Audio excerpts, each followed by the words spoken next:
Shalom, selamat pagi. Kita berjumpa kembali di dalam kebenaran firman Tuhan. Mari kita berdoa sebelum kita mendengar firman Tuhan. Bapa, kami sangat bersyukur karena kami percaya Engkau Bapa yang sungguh-sungguh mengasihi kami. Engkau memberikan kebenaran-Mu dan Engkau merindukan kami sebagai anak-anak-Mu untuk hidup di dalam kebenaran-Mu dan melakukan kebenaran-Mu. Kami percaya Tuhan, anugerah-Mu cukup bagi kami untuk kami sanggup menjadi pelaku-pelaku firman-Mu. Roh Kudus, mari tolong kami, urapi kami, pimpin kami pagi hari ini di dalam kami mendengar firman Tuhan. Terima kasih Bapa, di dalam nama Tuhan Yesus. Amin. Saudaraku, hari-hari ini secara pribadi saya mengalami di mana banyak ditarik, ya istilah saya ya, ditarik untuk merenung akan perjalanan hidup di dalam mengikut Tuhan, saudaraku ya. Terlebih kalau saya menyediakan waktu untuk membaca Alkitab dan berdoa, sering yang saya alami adalah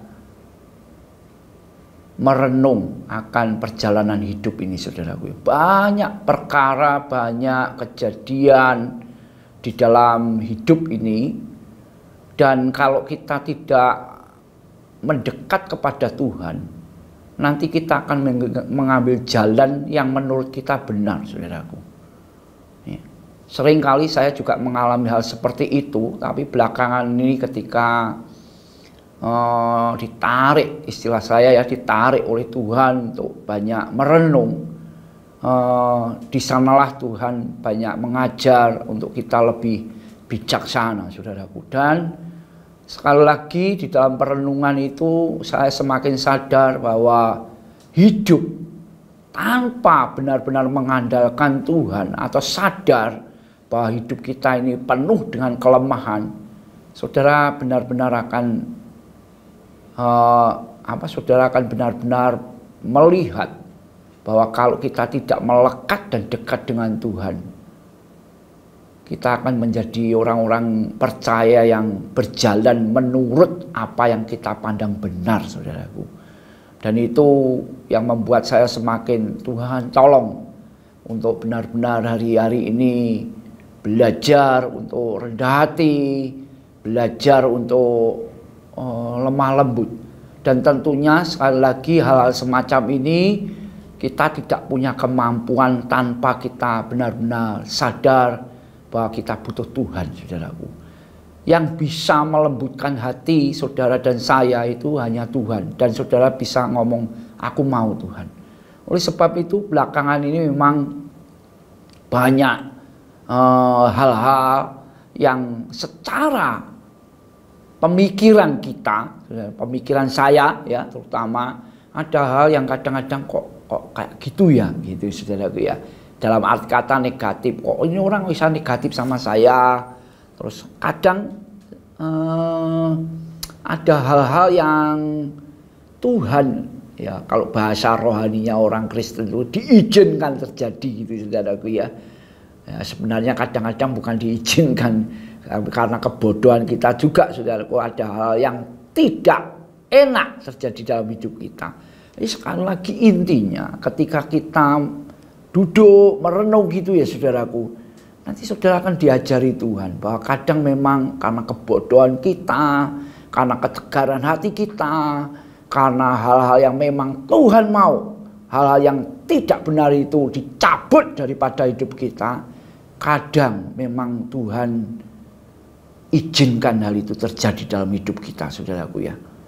Supaya apa? Supaya kita sadar sepenuhnya bahwa kita ini benar-benar penuh dengan kelemahan. Ada satu hal yang menarik di dalam Alkitab. Satu orang yang menurut saya ini kita belajar, saudaraku, dari orang ini. Nama orang ini adalah Nehemia. Saudara kalau baca kitab Nehemia, saudara akan dapati ini orang perlu diteladani dalam satu sikap yang benar ketika dia menghadapi masalah yang sangat besar di dalam kehidupannya, saudaraku ya. Saya akan bacakan Nehemia pasal 1 ayat 1 sampai dengan 4, saudaraku ya.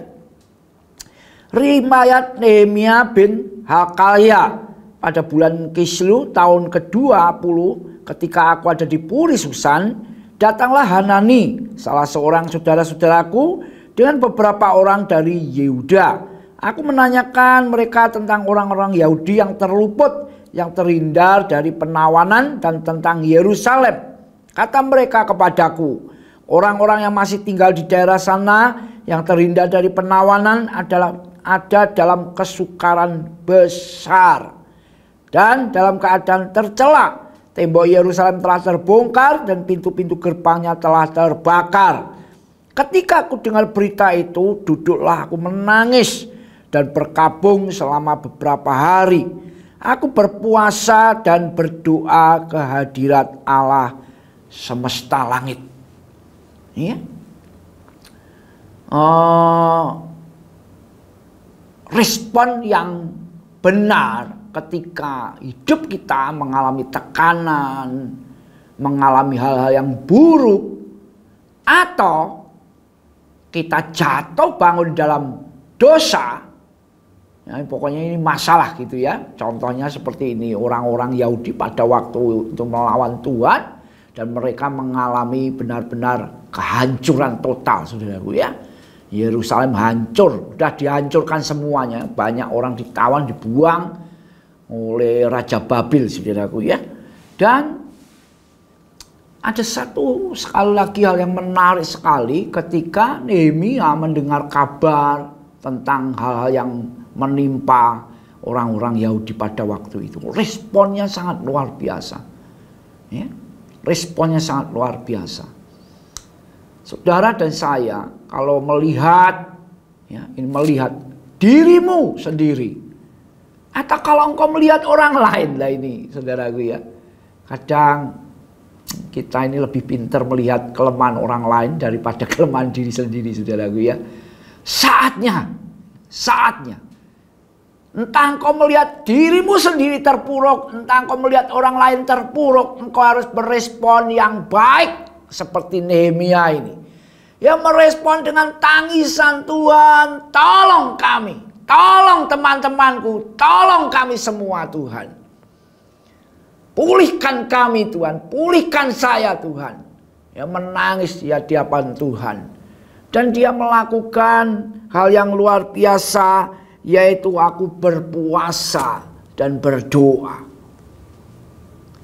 Ini satu respon yang luar biasa yang perlu saudara dan saya lakukan hari-hari ini. Kalau banyak hal terjadi proses dalam hidupmu, supaya engkau bisa tenang teduh, dikatakan berdoa dan berpuasa. Berpuasa dan berdoa, saudaraku ya. Ada satu nasihat di dalam surat Petrus, dikatakan karena waktu Tuhan semakin dekat, hendaklah kamu jadi tenang supaya kamu dapat berdoa. Seringkali saudaraku, hal-hal yang terjadi dalam hidup kita secara pribadi maupun lingkungan di mana kita ada, itu kalau kita tidak berespon dengan baik, kita kacau di dalam doa, saudaraku.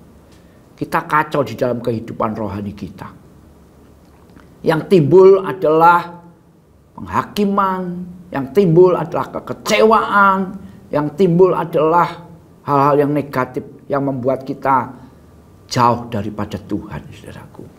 Langkah kedua yang luar biasa yang dilakukan Nehemia, ini perlu kita lakukan hari-hari ini juga, saudaraku ya. Kalau saudara baca di dalam Nehemia pasal 2, Nehemia minta izin kepada raja dan dia pergi ke Yerusalem, saudaraku ya. Dan di sana dia melakukan hal yang luar biasa. Saudara baca di dalam pasal 2 ayat 11 ya, saya akan bacakan ya.